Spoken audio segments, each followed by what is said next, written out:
दो कबीलों के बीच खेल चल रहा है। कई घुड़सवार खुले मैदान में दौड़ रहे हैं। बीच में एक गोला बना हुआ है जिसमें रखा है एक बकरे का शव। लक्ष्य है गोले के बीच रखे बकरे के शव को उठाकर अपने पाले में ले जाना। ये खेल अफगानिस्तान का राष्ट्रीय खेल बुजकशी है। दिखने में ये खेल हिंसक लग सकता है कुछ लोगों को, लेकिन अफगानिस्तान के इतिहास के सामने ये कुछ भी नहीं है। यूं ही नहीं, इसे साम्राज्यों की कब्रगाह कहा जाता है। लगभग 1500 साल पहले अफगानिस्तान में ऐसे ही घुड़सवार दौड़ रहे थे, मगर इस बार लक्ष्य बकरे को उठाना नहीं बल्कि सत्ता को हथियाकर अपने पाले में ले आना था। आज की कहानी सत्ता की इसी उठापटक से जुड़ी हुई है। क्या है इस कहानी में? कहानी में एक बच्चा है, नाम सुबुक्तिगिन। इसके बचपन को छीन लिया जाता है। बड़े होने पर उसकी किस्मत बदलती है। उसकी शादी होती है एक राजकुमारी से और वो नींव रखता है एक नई सल्तनत की। और फिर एंट्री होती है इस कहानी के मुख्य किरदार की, नाम महमूद गजनवी। कुछ लोग इसे महमूद गजनी भी बुलाते हैं। वही महमूद गजनवी जिसने गुजरात के प्रसिद्ध सोमनाथ मंदिर को लूटा था और जिसके ऊपर पाकिस्तान ने अपनी एक मिसाइल का नाम भी रख दिया है। नमस्ते, मैं हूं निखिल और आप देख रहे हैं ऐतिहासिक किस्सों कहानियों से जुड़ा हमारा रोजाना का कार्यक्रम तारीख। और आज हम बात करेंगे महमूद गजनवी की। कहानी की शुरुआत होती है 11वीं सदी के ताशकंद से। वही ताशकंद जहां हमारे पूर्व प्रधानमंत्री लाल बहादुर शास्त्री का देहांत हो गया था। एक समय में ताशकंद में गुलामों का बाजार लगता था जिसमें बेचे जाते थे गुलाम और युद्धबंदी भी। ऐसा ही एक बंदी था सुबुक्तिगिन, जिसे खरीदा था सामानी साम्राज्य के कमांडर इन चीफ यानी सिपह सालार अल्पतिगिन ने।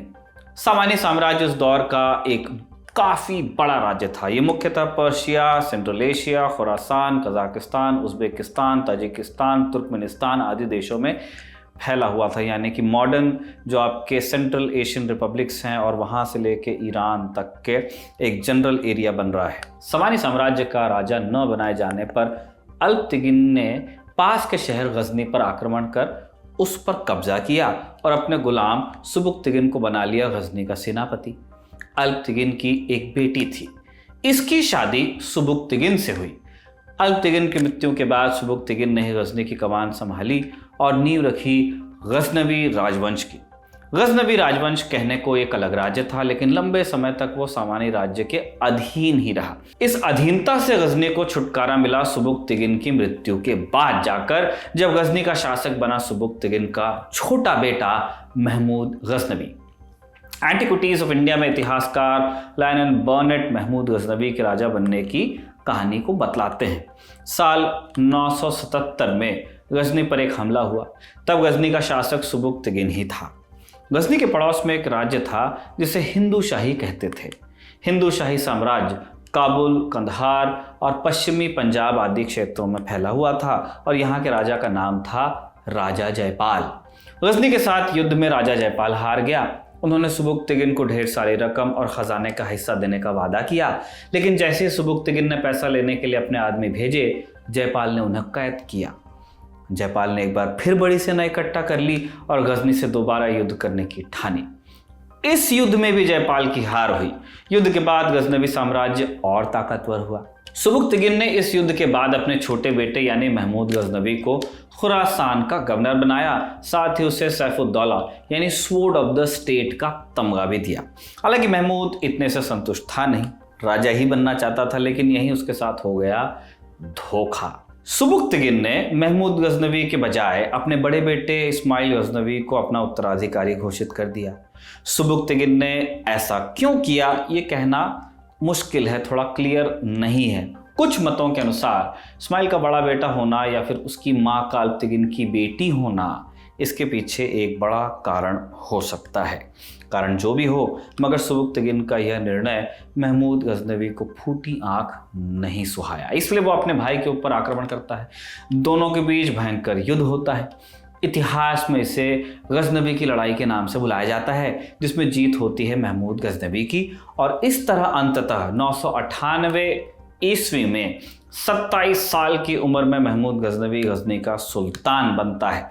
यहां से उसे सुल्तान की उपाधि मिलती है। एक खास बात यह है कि सुल्तान की उपाधि हासिल करने वाला वो पहला राजा था। दरअसल सुल्तान शब्द का जो संकेत है मुस्लिम देशों में संप्रभुता और शक्ति को दर्शाने के लिए किया जाता था। इस्लाम में सबसे बड़ा पद होता था खलीफा का, ना कि सुल्तान का। राजाओं को वही नियुक्त करते, इनको उपाधि दी जाती अमीर की। मगर धीरे धीरे राजाओं ने खलीफा की ताकत को मानना कर दिया बंद और इससे उद्गम हुआ सुल्तान शब्द का। यूं तो महमूद गजनवी से पहले भी कई लोगों ने अपने आप को सुल्तान बुलाया, मगर ये पहला ऐसा शासक था जिसके लिए ये उपाधि सर्वमान्य बनी। वो खुद को भी कहता था और लोग भी मानते थे कि सुल्तान है। इसका कारण यह था कि सुल्तान बनने के बाद भी गजनवी ने अब्बासी खलीफा के प्रति वफादारी रखी। खैर, कहानी को आगे बढ़ा लेते हैं। सुल्तान बनने के बाद महमूद गजनवी का सबसे अधिक ध्यान गया राज्य विस्तार पर। इसलिए उसने पड़ोसी मुल्क पर आक्रमण कर उन्हें अपने अधीन करना शुरू किया। साल 1001 में गजनवी ने एक बार फिर अपने पुराने दुश्मन जयपाल पर धावा बोला। यह युद्ध पेशावर का युद्ध नाम से इतिहास में मिलता है दर्ज। इस बार भी जयपाल की हार ही हुई। जयपाल के बाद हिंदू शाही की कमान संभाली उसके बेटे आनंद पाल ने, जिसके सिर पर पिता की मौत और अपमान के बदले की धुन सवार थी। सन 1006 में आनंद पाल ने महमूद गजनवी पर हमला किया। उस समय महमूद मुल्तान शहर को जीतने की जुगत में लगा हुआ था। हिंदू शाही और गजनवी साम्राज्य के बीच इस लंबी लड़ाई का अंतिम फैसला हुआ साल 1008 में जंगे चच के साथ। इस बात में कितनी सच्चाई है ये तो नहीं बताया जा सकता, मगर कुछ कहानियों में ऐसा बताया गया है कि इस जंग में आनंद पाल गजनवी को हराने वाला था, मगर जीत से चंद मिनट पहले ही जंग के जज्बात और हालात दोनों एकदम से बदल गए। आनंद पाल का हाथी पागल हो गया और इस बार भी जीत महमूद की ही हुई। युद्ध के बाद महमूद गजनवी ने आनंद पाल के बेटे को बंदी बनाया, जिसके चलते आनंद पाल ने हार मानी और गजनवी को शांति प्रस्ताव भेज दिया। हिंदू शाही पर जीत हासिल करने के बाद महमूद गजनवी ने पंजाब को जीता। भारत का वो हिस्सा जिसे कभी जीत नहीं पाया वो था कश्मीर। कश्मीर में राजा संग्राम राज का तब शासन था। महमूद को अपने खबरियों से पता चला कि संग्राम राज हिंदू शाही राजाओं की मदद कर रहे थे। गुस्से में तमतमाकर गजनवी कश्मीर की ओर निकल पड़ा, मगर कश्मीर की पहाड़ियों और लोहार किले की मजबूत किलाबंदी को भेद नहीं पाया। कश्मीर में गजनवी की हार का एक बड़ा कारण वहां का मौसम भी रहा। साल 1021 में उसने एक बार फिर कश्मीर को जीतने की कोशिश की, लेकिन दोबारा उसे वापस लौटना पड़ा।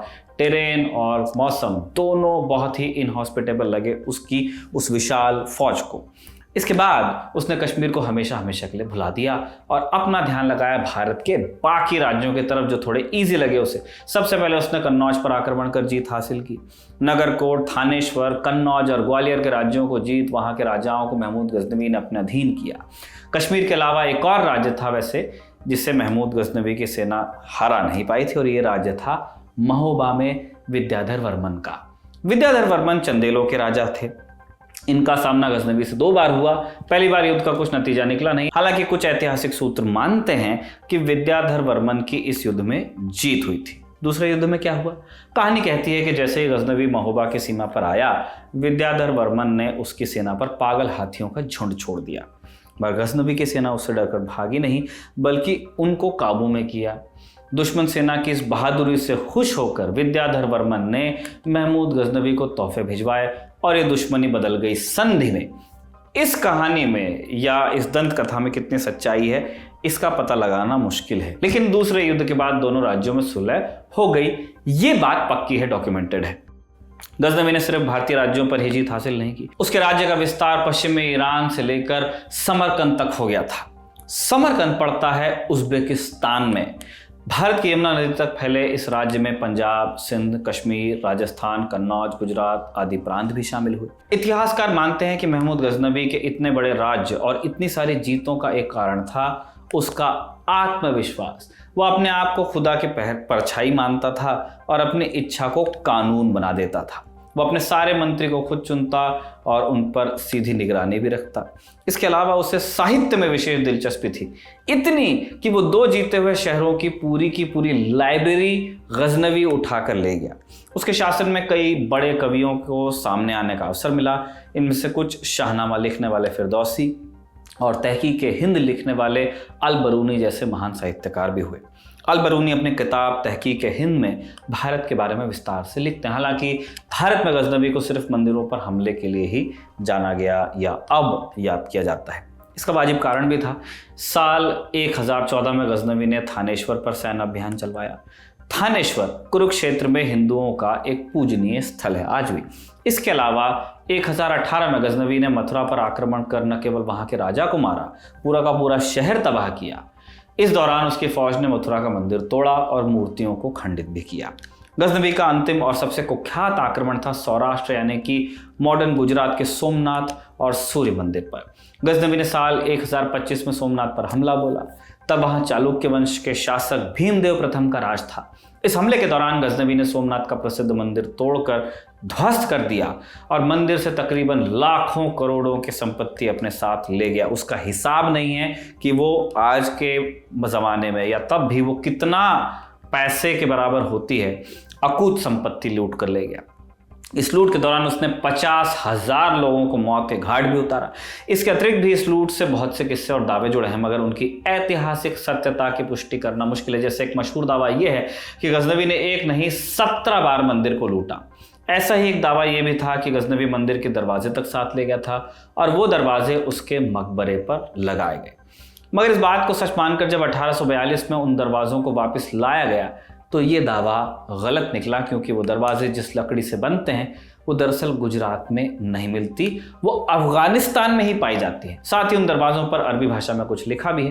तब से दरवाजे आगरा के लाल किले के एक तहखाने में बंद पड़े हैं। गजनवी से जुड़ा एक आधा सच्चा आधा झूठा दावा और मिलता है। ये दावा है उसकी मोहब्बत के बारे में। दरअसल इसका एक गुलाम हुआ, नाम था मलिक अयाज। ये भाई साहब जॉर्जिया से थे और कुछ लोग मानते हैं कि ये महमूद गजनवी के गुलाम होने के साथ प्रेमी भी थे, मगर इन दावों का भी कोई ठोस आधार मिलता नहीं है। बहरहाल ये सच है कि गजनवी एक ताकतवर राजा था, लेकिन उसका अंत भी कुछ वैसा ही हुआ जैसा उसके पहले और उसके बाद आए उन तमाम राजाओं को हुआ जिनको ऐसा लगता था कि वो बड़े ताकतवर हैं, जिन्होंने दुनिया जीतनी चाहिए थी। इतिहासकारों के अनुसार महमूद गजनवी की मौत का कारण एक मच्छर था। उसकी मौत साल 1030 में मलेरिया से हुई, जिसके बाद उसके बेटे ने गजनवी वंश का जिम्मा संभाला। गजनवी वंश का अंत हुआ साल 1186 में, जब मोहम्मद गोरी ने लाहौर पर हमला कर आखिरी गजनवी शासक खुसरो मलिक और उसके बेटे की हत्या कर दी। यहाँ से मोहम्मद गोरी के शासन की शुरुआत हुई, जो महमूद गजनवी की ही तरह भारत पर आक्रमण के लिए आया, लेकिन उसकी कहानी कभी और। आज के तारीख के एपिसोड को हम यहीं समाप्त करते हैं। इससे लिखा था हमारे साथ इंटर्नशिप कर रही ऋचा सिंह ने और इसे रिकॉर्ड किया था जतिन ने। आप देखते रहिए दी ललन टॉक।